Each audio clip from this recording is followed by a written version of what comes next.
Logarithm भी पढ़ते हैं और कुछ कहते हैं लॉगरिथम। इसमें ये आप लोगों के सिलेबस में इंक्लूड नहीं है, लेकिन ये इम्पोर्टेंट टॉपिक है और इसमें से एमसीक्यूज़ भी आते होते हैं। तो आप लोगों को पता होना चाहिए कि लॉगरिथम किसको कहते हैं। ये एक ऐसा नंबर होता है जो कि पावर और बेस दो चीज़ों को मिलके क्या बनता है, हमारे पास एक नंबर ऑब्टेन्ड होता है। ठीक है, पावर और बेस दो चीज़ों का जब हम गिवन लेते हैं तो हमारे पास क्या चीज़ बनती है, नंबर। अब दो चीज़ें हैं, एक्सपोनेंशियल फॉर्म में भी लिख सकते हैं और लॉगरिथम फॉर्म में किस तरह से लिखनी है। एक्सपोनेंशियल फॉर्म में आएगा ए, यहाँ पे हम इसको कहेंगे बेस, एन हमारे पास क्या है, एक्सपोनेंट, और बी हमारे पास क्या है, वैल्यू। अब इन लॉगरिथम के अंदर हम लोग ए और लॉग बी यानी 1 के एन, यहाँ पे हम ए को क्या कह रहे हैं, बेस, बी को वैल्यू, और एन एक्सपोनेंट को बेसिकली ना हम पावर भी कहते हैं। ठीक है, और यहाँ पे कोई भी बी में कोई भी वैल्यू आ जाएगी, लाइक 22, 23 कुछ भी, और बेस में जो हम लिखते हैं 2 छोटी वैल्यू कोई भी आ जाएगी। अब इसको हम किस किस तरह से लिख सकते हैं, अगर हमारे पास एमसीक्यूज आ जाए, एक्सपोनेंशियल फॉर्म हम किस किस फॉर्म में लिख सकते हैं। इस तरह से भी लिख सकते हैं, बी एक्स इक्वल वाई, या 2 की पावर क्या है हमारे पास 4 हो गया, 2 4 सा क्या किया हमारे पास 16 आ गया। समझ आई कि मैं क्या कहना चाह रही हूँ। पावर हमने क्या लिख दी, 4 लिख दी, और बेस हमारे पास जो मेन चीज़ थी वो आ गया 2। जब इनकी मल्टीप्लिकेशन की तो हमारे पास वैल्यू क्या चीज़ निकली, 16। हम इस फॉर्म में भी लिख सकते हैं, अगर हमारे पास यहाँ पे -2 आ रहा है तो आगे हम लोग क्या करेंगे, 0.04। ये सिर्फ आप लोगों ने चीज़ समझनी है कि किस किस तरह से लिख सकते हैं। ठीक है, इसको फर्दर आगे मैंने भी सॉल्व नहीं किया हुआ, सिर्फ मैंने समझाने के लिए ना आप लोगों को 3 फॉर्म बताएं, इस तरह से भी आ सकता है। इन्हीं वैल्यू को मैंने यूज़ करते हुए ना लॉगरिथम फॉर्म में भी मैंने लिखा हुआ है। लो का तो फॉर्मूला हमें पता है कि ए, यहाँ पे हम बेस लिखते हैं और यहाँ पे हम कोई भी वैल्यू लिखते हैं।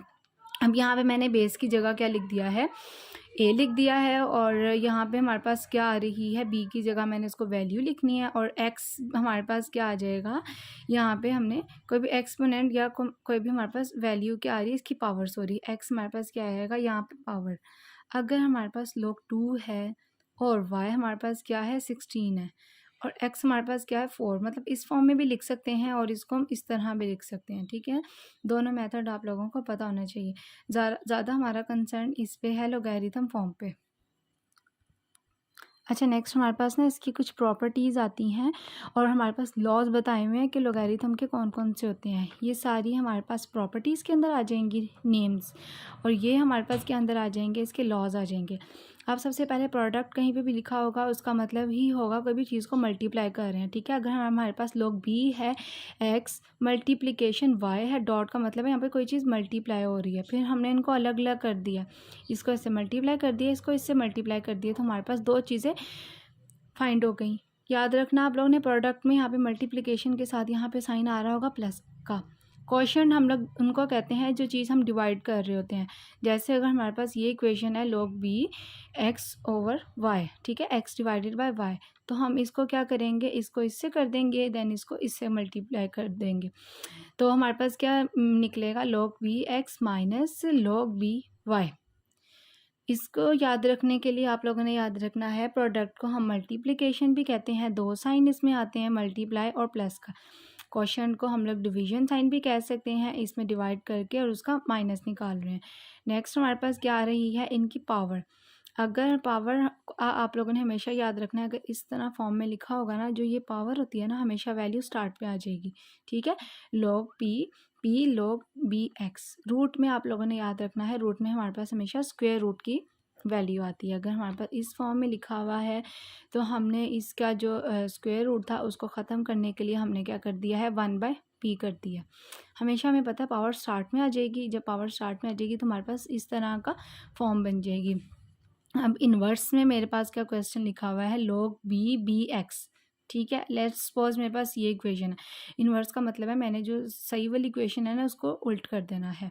मतलब कि मैंने इस b के ऊपर ना ये जो सारी बाकी जो मेरे पास बची थी ना log b और x, ये मैंने इसकी पावर बना दिया।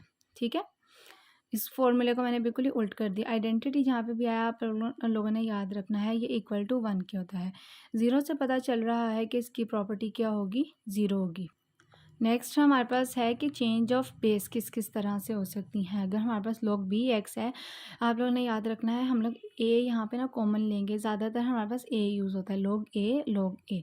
ऊपर वाली वैल्यू को इसके साथ मल्टीप्लाई कर देंगे एंड देन ये हमारे पास क्या आ जाएगा, इसके साथ आ जाएगा। ठीक है, बस हमने इसकी बेस को चेंज किया है। इक्वालिटी का मतलब क्या है कि सारी हमारे पास वैल्यू क्या आ जाएंगी, इक्वल फॉर्म में आ जाएंगी। जैसे अगर लोग हमारे पास a b log b c, जैसे हमारे पास log a है और log b है, तो हमने क्या कर देना है, इनकी पावर को हमने इक्वल कर देना है। log b किसके इक्वल है, log c के। ठीक है, तो हमने क्या कर देना है, जैसे मैंने यहाँ पे फॉर्म क्या लिखी है, log b and log b, इनकी मैंने पावर को इकट्ठा कर दिया है, a इक्वल है c के। इसी तरह ऊपर वाले भी मैंने पावर को इकट्ठा कर दिया। नेक्स्ट हमारे पास ना ये 4 बेसिक लॉज हैं जो हम लोग यूज़ करते हैं।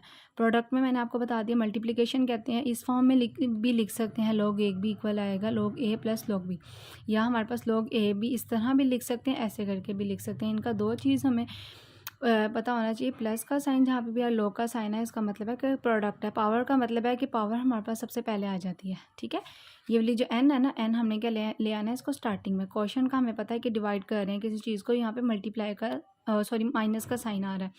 log a भी इक्वल आ जाएगा log माइनस log b के। इसी तरह यहाँ पे भी मैंने बेस को चेंज किया। ऊपर वाले ही लॉज को मैंने ज़रा ना यहाँ पे एक ऐसे डिस्क्राइब करके बता दिया ताकि आप लोगों को पता हो कि क्या चीज़ हम बात कर रहे हैं। ये भी हमारे पास लॉगरिथम लॉ कुछ इस तरह से भी लिखे हुए हैं। अगर कहीं पे a प्लस बी लिखा आ जाए, कहीं mn लिखा हुआ आ जाए, कहीं xy लिखा आ जाए, तो आप लोग ने कंफ्यूज नहीं होना। इसका मतलब पता होना चाहिए। अगर इस फॉर्म में आ जाए तो आप लोगों को पता होना चाहिए कि किसके बारे में बात कर रहे हैं। रेशो का हमें पता है कि हम किसी क्वोशंट की बात कर रहे हैं। ठीक है, रेशो यहाँ पे भी आ जाए, क्वोशंट आ जाए, डिवीजन आ जाए, सबका मतलब एक ही है। Next same as it is power भी आप लोगों को पता है, रूट का भी मैंने बता दिया है। लास्ट वीडियो में हम ये डिस्कस कर रहे थे कि आप लोगों को लॉज का मैं ऑलरेडी बता चुकी हूँ, तो वही चीज़ें मैंने लिखी हुई हैं। अगर आप लोगों को ये पता होना चाहिए कि हम लोगों ने कि टेबल के बगैर लोग किस तरह से फाइंड आउट करने हैं। ये मैंने कुछ वैल्यूज़ लिखी हुई हैं, इसको आपने एज इट इज़ ही याद करना है। ये लास्ट में जो 3 वैल्यूज़ हैं ना, this is important for MCQ point of view. ठीक है, तो अगर कहीं पे भी अगर log 2 अगर मैंने लिखना है तो मुझे पता होनी चाहिए मैंने ये वाली वैल्यू ऐड करनी है, 3 में ये, 5 में ये, 7 में ये एंड सो ऑन ये। नेक्स्ट हम एग्जांपल्स डिस्कस करते हैं, उसमें आप लोगों को क्लियर हो जाएगा कि किस तरह से हमने log निकालना है। अच्छा, अब ये देखें, जैसे मैंने एग्जांपल लिखी है log 4, log को मैंने अगर इनको ब्रेक किया है तो मेरे पास log 2 एंड log 2 मेरे पास आता है। log 2 की वैल्यू मुझे पता है कि 0.3010। ये देखो मेरे पास log की वैल्यू 2 की वैल्यू मेरे पास ये थी। ठीक है, तो मुझे पता थी, मैंने याद की हुई थी, तो यहाँ पे मैंने log 2 पे log 2 में इनकी वैल्यू पुट की, प्लस किया और मेरे पास ये आंसर आ गया। इसी तरह log 6 है, 6 को अगर मैं 2 3 ज़ा 6 कर लूँ तो इसमें तो कोई इशू नहीं। जितना आप लोग क्वेश्चन को इजी करते जाओगे और उस तरह आप लोगों को सॉल्व करने में भी आसानी होगी और log की वैल्यू पुट करने में भी इजी होगी। ठीक है, 2 और 3 को दोनों को मैंने सेपरेटली लिख दिया। log 2 की वैल्यू भी मैंने उधर लिखी हुई थी और log 3 की वैल्यू भी लिखी हुई थी। दोनों की वैल्यू लिखी तो मेरे पास ये आंसर आ गया। ये देखें, log 2 की वैल्यू भी लिख दिया और log 3 की वैल्यू भी याद की हुई थी, तो यहाँ पे मैंने इस क्वेश्चन में इजीली पुट कर दी। log 8 को भी मैं अगर इस तरह बना दूँ, log 8 की पावर 2 को अगर मैं 3 टाइम्स मल्टीप्लिकेशन करूँ तो मेरे पास क्या आता है, 8 आता है ना। पावर हमें पता है, पावर का लॉ हमने क्या पढ़ा था, 3 स्टार्ट में आ जाएगा। सिंपल यहाँ पे log 2 की वैल्यू पुट की तो मेरे पास ये आ गया। 9 को भी मैंने अलग अलग किया, log 3 एंड log 3। 3 की वैल्यू मुझे पता थी तो मैंने इसको पुट करके क्या निकाल दिया, आंसर निकाल दिया। अच्छा, यहाँ पे अगर मेरे पास इस तरह का क्वेश्चन है, टू फाइंड आउट 23 में मैं क्या करूँगी, इस तरह की वैल्यू लेके आऊँगी जो कि हमारे पास log भी उसमें इजीली निकल जाए। ठीक है, तो मैंने अप्रॉक्सीमेट कर दिया है उसको 24, मतलब कि उससे एक वैल्यू थोड़ी सी ज़्यादा ले आई हूँ। तो अगर मैं 24 को करूँ, 6 4 सा क्या होता है, 24 होता है। ठीक है, इसको मैंने स्प्लिट किया तो मेरे पास ये 2 वैल्यूज़ आ गई। अब मैंने 2 को भी 4 को भी अलग अलग ब्रेक कर दिया है कि 2 3 ज़ा 6, 2 2 ज़ा 4। ठीक है, मेरे पास सबसे इजी वैल्यूज़ आ गई हैं। log 2 की वैल्यू भी आसान थी तो मैंने उसको यहाँ पे मैंने ना डायरेक्ट स्टेप किया, तो आप लोग यहाँ पे ऐड कर लेना log 2 की वैल्यू, log 3 की वैल्यू लिखना जो मैंने आप लोगों को बताई थी। फिर हमारे पास ये आंसर आएगा। इसी तरह log 2 की वैल्यू लिख के हमारे पास ये आएगा। जैसे मैंने ऊपर अप्रोक्सीमेट किया था ना, तो उसके बाद मैंने इसको भी अप्रोक्सीमेशन करके लिख दिया, 1.39 हमारे पास क्या है, इसका आ गया, आंसर आ गया। अब इसी तरह log 4 आ रहा है, 2 16 एंड 4। ठीक है, अब इस तरह 2 को अगर मैं 4 टाइम्स मल्टीप्लिकेशन करूँगी तो मेरे पास 16 आता है। तो 2 4 ज़ा क्या होगा 16, इसको इस तरह से भी लिख सकते हैं। इसकी पावर को मैंने क्या कर दिया है, इसके ऊपर बना दिया। अच्छा यहाँ पे ना इसको हम इधर मल्टीप्लाई करेंगे और इसको हम इधर मल्टीप्लाई करेंगे, ठीक है। इसी तरह मैंने यहाँ पे भी ऐसे ही किया, 3 को मैं 3 से मल्टीप्लाई कर दिया, 27 को उस साइड पे ले आई हूँ, ठीक है। अब आगे ना हमारे पास कुछ लॉज यूज़ करके ना उसी के एग्जांपल्स को मैंने आप लोगों को बताया किस तरह से करना है। ये देखो यहाँ पे अगर हमारे पास इस तरह का लॉ दिया हुआ है ए बी, मुझे पता है कि इस पावर को मैं हमेशा स्टार्टिंग में ले आती हूँ, तो हमारे पास ये लॉ कौन सा बन रहा है, this is a power. Power मुझे पता था, इसको भी मैंने स्प्लिट कर दिया तो मेरे पास 2 2 आ गया, ठीक है। अब एक 2 मेरे पास तो रहता था, तो मैं इसको स्टार्ट में ले आई 2x, बाकी मेरे पास कितना गिवन रह गया 3 2। और इसी तरह सेकंड जो रूल है उसमें भी हमने ऐसे ही करना है, log a n and b m। इसी तरह मैंने अगर m और n को डिवाइड कर दिया और बाकी मेरे पास क्या चीज़ बच रही है a एंड b, ठीक है। इन्हें मैंने सिर्फ और सिर्फ क्या किया, डिवाइड किया। इसमें हम इसको भी कह सकते हैं कि हमने दोनों पावर को इकट्ठा करके स्टार्ट में ले आए हैं, तो इसमें भी जो रूल अप्लाई हो रहा है वो पावर का अप्लाई हो रहा है।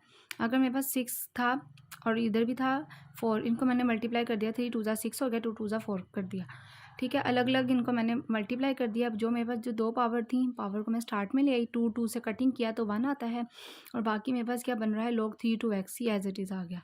नेक्स्ट वाला हमारे पास क्या log आ रहा है, ax/y equal log ax plus log ay।